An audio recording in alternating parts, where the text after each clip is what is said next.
नमस्ते, मैं चौधरी वंश पवार। आज की इस वीडियो में हम बात करेंगे भारतीय राजनीति के एक ऐसे प्रभावशाली समाजवादी नेता की जिन्होंने दलित उत्थान और सामाजिक न्याय के लिए अपना पूरा जीवन समर्पित कर दिया। ये है रामजी लाल सुमन, एक साहसी, संघर्षशील और बेबाक नेता जिनकी पहचान उनकी स्पष्टवादिता और समाजवादी विचारधारा है। इस वीडियो में हम जानेंगे उनके शुरुआती जीवन, राजनीतिक सफर, आपातकाल के दौरान उनका संघर्ष और दलित राजनीति में उनकी अहम भूमिका। तो वीडियो को अंत तक जरूर देखें और जानें इस प्रेरणादायक नेता की पूरी कहानी। चलिए शुरू करते हैं। रामजी लाल सुमन भारतीय राजनीति के एक प्रभावशाली समाजवादी नेता हैं। दलित राजनीति का बड़ा चेहरा है। उनकी राजनीति स्पष्ट, साहसिक और जन सरोकारों पर आधारित रही है। 25 जुलाई 1950 को उत्तर प्रदेश के हाथरस जिले के भरदोई गांव में जन्मे सुमन का शुरुआती जीवन साधारण ग्रामीण परिवेश में बीता। उनकी प्रारंभिक शिक्षा गांव में ही हुई और बाद में उन्होंने आगरा कॉलेज से उच्च शिक्षा प्राप्त की। बचपन से ही समाज में व्याप्त असमानता और शोषण के प्रति उनकी संवेदनशीलता उन्हें राजनीति की ओर ले गई। छात्र जीवन में ही वे सामाजिक गतिविधियों में सक्रिय हो गए और समाजवादी विचारधारा से प्रेरित होकर सामाजिक बदलाव की दिशा में कदम बढ़ाया। प्रारंभिक जीवन और शिक्षा। रामजी लाल सुमन का बचपन गांव के एक साधारण परिवार में बीता। उन्होंने अपने जीवन में जातिगत भेदभाव और सामाजिक अन्याय का सामना करना पड़ा, जिसने उनके विचारों को और अधिक प्रखर और जागरूक बनाया। आगरा कॉलेज में पढ़ाई के दौरान वे छात्र राजनीति में सक्रिय हो गए और समाजवादी विचारधारा को आत्मसात किया। डॉक्टर राम मनोहर लोहिया और जयप्रकाश नारायण जैसे समाजवादी नेताओं की विचारधारा उन्हें गहराई से प्रभावित किया और उन्होंने अपना जीवन सामाजिक और राजनीतिक संघर्षों को समर्पित कर दिया। राजनीतिक सफर। रामजी लाल सुमन का राजनीतिक सफर समाजवादी आंदोलन और दलित उत्थान की दिशा में उल्लेखनीय रहा है। 70 के दशक में सक्रिय राजनीति में कदम रखा और 1977 में मात्र 26 वर्ष की उम्र में फिरोजाबाद से जनता पार्टी के टिकट पर लोकसभा चुनाव जीतकर संसद में प्रवेश किया। आपातकाल के दौरान संघर्ष। 1975 में जब तत्कालीन प्रधानमंत्री इंदिरा गांधी ने देश में आपातकाल लगाया, तब रामजी लाल सुमन ने इसके खिलाफ आवाज उठाई।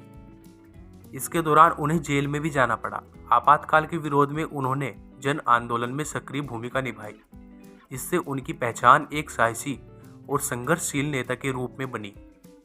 आपातकाल के बाद जब देश में जनता पार्टी की लहर चली, तो उन्होंने 1977 का लोकसभा चुनाव फिरोजाबाद से जीता और पहली बार सांसद बने।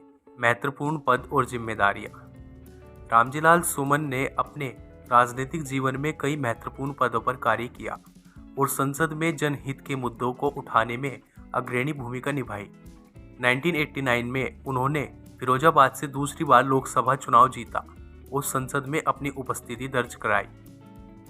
1991 में चंद्रशेखर सरकार में उन्हें श्रम कल्याण, महिला कल्याण और बाल विकास राज्य मंत्री बनाया।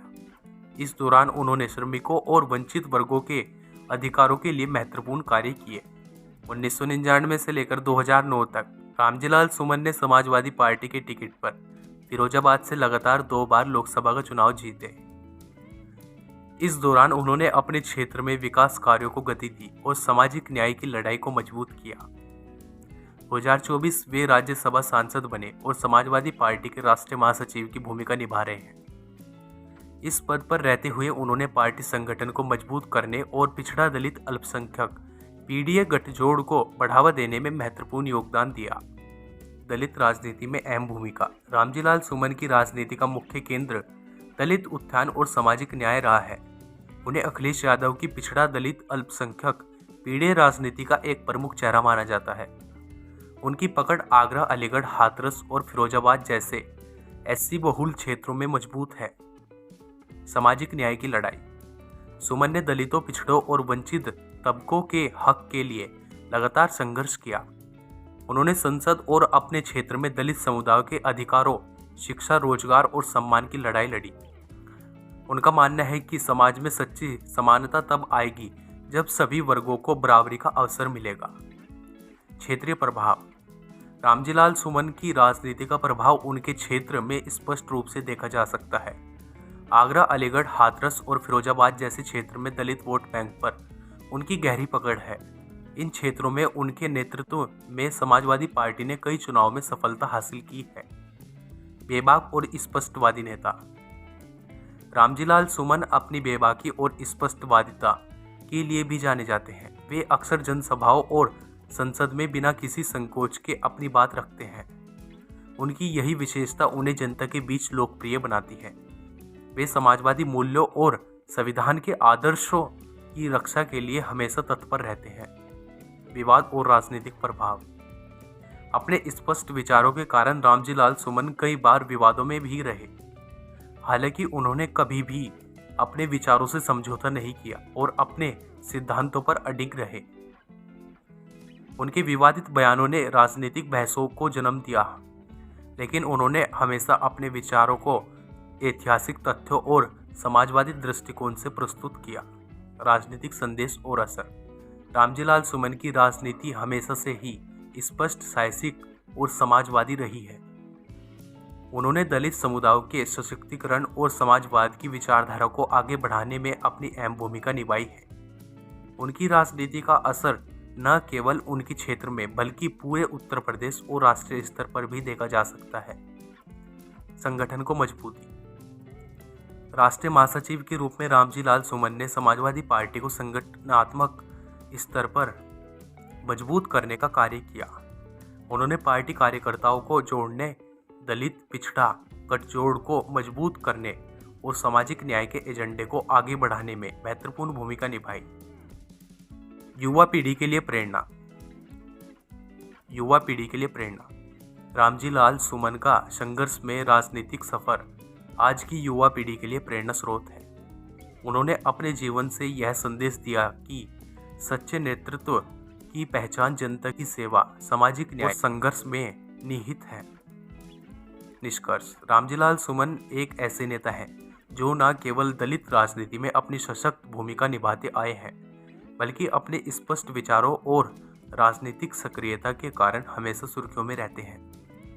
उनका जीवन संघर्ष, साहस और समाजवादी मूल्यों की मिसाल है। उनके संघर्ष में राजनीतिक सफर से प्रेरणा लेकर आज भी कई युवा समाजवादी विचारधारा से जुड़ रहे हैं और सामाजिक बदलाव की दिशा में कार्य कर रहे हैं। उनकी राजनीति का संदेश साफ है। समाज में सच्ची समानता, सामाजिक न्याय और संवैधानिक मूल्यों की रक्षा के लिए साथ साथ संघर्ष ही एकमात्र रास्ता है। ऐसे इंटरेस्टिंग वीडियो देखने के लिए चैनल को सब्सक्राइब करें और वीडियो को लाइक करें। हाँ, अगर आपको वीडियो अच्छी लगी तो कमेंट सेक्शन में जरूर बताएं। फिर मिलेंगे आपको एक ऐसे इंटरेस्टिंग वीडियो के साथ। हाँ, अगर हमारे मुंह से कोई गलत शब्द निकला है तो उसके लिए हम माफ़ी चाहते हैं। कोई कंट्रोवर्सी, कोई विवाद करने की जरूरत नहीं है। प्लीज़ कमेंट सेक्शन में बताएं। धन्यवाद।